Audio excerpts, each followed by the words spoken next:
그럼 제가 지난 시간에 말씀드린 유튜브를 본 걸로 지난 시간하고 이제 연결시켜서 이거를 해보면 지난 시간에 한 걸 간단하게 얘기를 하면 음을 두 개씩 잡아갈 때 음이 밑으로 내려갈 때 굵어지고 위로 올라갈 때 가늘어집니다. 그렇게 말씀드립니다. 이게 이제 핵심인데 이거를 지난 시간에 잘 모르니까 이제 그 설명을 하느라고 시간이 좀 많이 걸렸고요. 그러면 이거는 위에 고음이나 저음을 놔두고 그냥 같이 연습할 때요. 평음에서 그러니까 태부터 임까지 한번 해보면 그냥 알죠. 그 사람이 얼마나 이렇게 굵게 부른지. 위에서 밑으로 내려올 때는 여기를 태에서 이렇게 부른 게 아니고 여기로 갈수록 조금 소리가 굵직한 느낌이 들게 이런 구조를 가지고 간다라고 생각하시면 이 숨이 바뀌어요. 내가 부른 숨이. 그렇겠죠. 그걸 이제 지난 시간에는 두 개씩 끊어 하는 걸로 얘기를 한 거죠. 한 번 더 해볼게요. 태부터요. 자.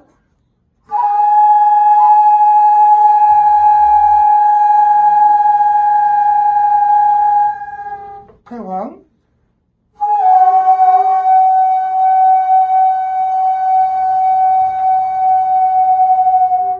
황남.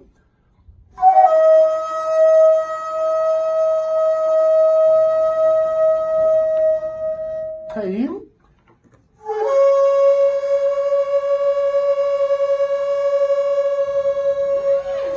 그렇죠?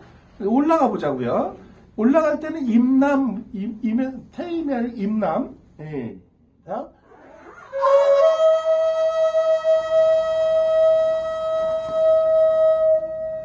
남황.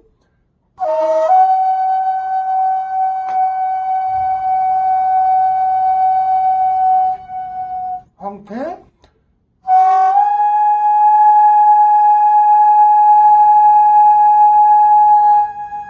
네, 이거 이해가 되세요, 지금? 네. 자, 그럼 이제 오늘은 그거 했던 것 중에요. 좀 일찍 시작했으니까요. 여기 태에서 황을 잡을 때 이렇게 황을 굵게 했다면, 그죠? 황에서 태를 잡을 걸 한번 해보면, 황태, 이렇게 해보죠. 황태. 네. 자.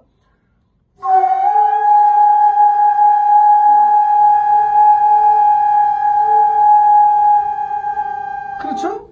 그러면 그 다음에 태에서 중을 잡는다고 가정하자고요. 그럼 이 중은 태보다 위의 음이니까 태보다 크면 안 된다는 법칙이죠. 그런데 보통 생각해보면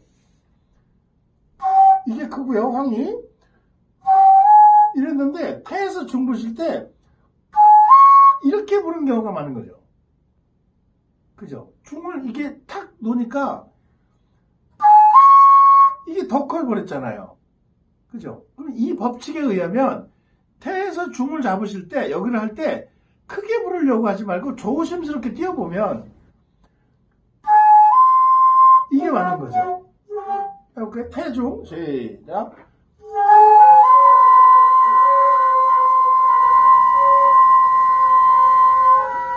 네, 한 번 더요. 시작.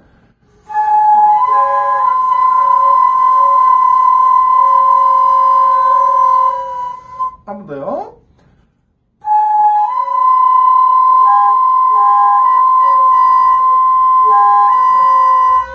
한 번 더요. 시작.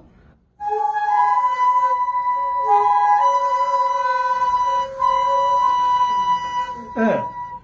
한 번만 더 해보고 설명할게요. 시작. 다 떼야 되는 거죠? 네, 다 떼는 중. 시작.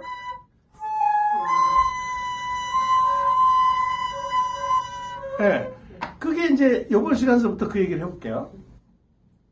지금 이제 음을 밑에서 올라오면서 가늘게 불어야 합니다. 라고 얘기하니까 어떤 함정에 빠지셨냐면 태보다는 중이 가늘어야 돼. 라는 것 때문에 소리가 작아져 버린 거예요.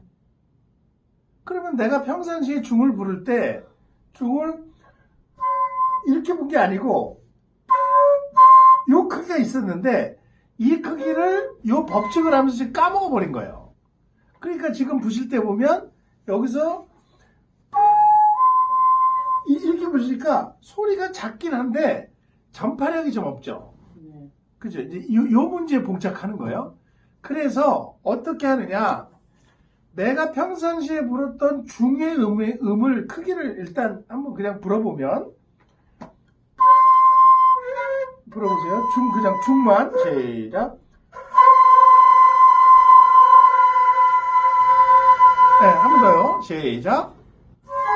네. 그러면 태 중을 잡을 때 중을 그 크기로 하니까 태를 조금 더 굵게 불어서 그죠? 그러면 여기서 이렇게 부르는 게 아니고 이렇게 부르면 좋죠. 그렇죠. 예. 그죠? 시작. 그렇죠.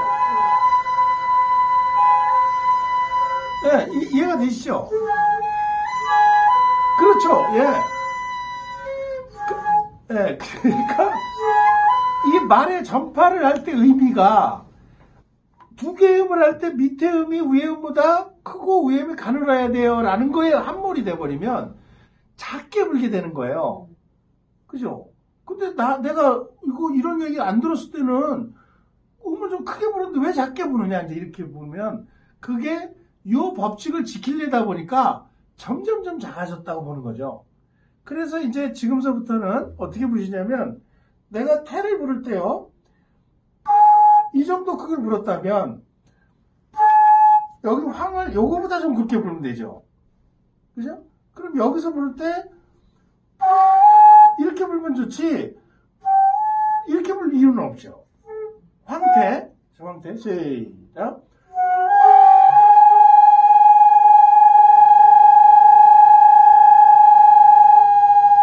네, 단번에 이해해버리죠. 시작. 네. 그럼 그 여파로 지금 나왔던 태소리보다 조금 더 굵게 하고 중을 평상시 한다면 이렇게 보면 되죠. 네. 황태 시작.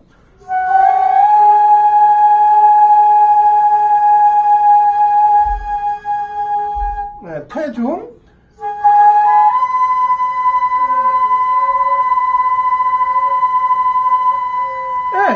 이거잖아요.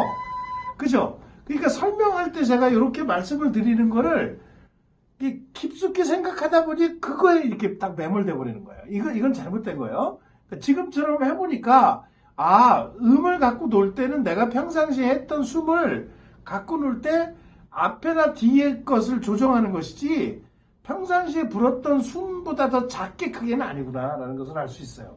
올라갈 때는 평상시의 음이고, 네. 음하고. 그러니까 평상시에 음을 올라갈 때요. 네, 올라갈 때는 올라갈 때 내가 황에서 태를 부를 때 이 태의 크기가 내가 평상시에 불었던 음의 크기인 거예요. 그러면 황을 좀 그거보다 조금 굵게 불겠죠, 그죠? 네. 네. 근데 지금 이게 다 이해되잖아요. 네. 근데 밑에서부터 해갖고 올라오면 네. 그렇게 이해가 되는 게 아니고 황보다 작게 불어야 돼라고 생각하고 평상시에 음의 굵기를 까먹어 버리는 거예요. 예. 네, 그러면 안 되는 거죠. 그렇게 불면 왜냐하면 연주할 때 도움이 안 되니까요. 그거는 이제 그걸 제가 보세요. 임에서 남을 불 때요. 남이 이게 내가 평상시에 불었던 음인 거예요. 그러면 임에서 남을 분다고 하면 이거 평상시 음이잖아요. 제가 여기를 이렇게 잡기 시작하면 그 다음에 황 같은 할 때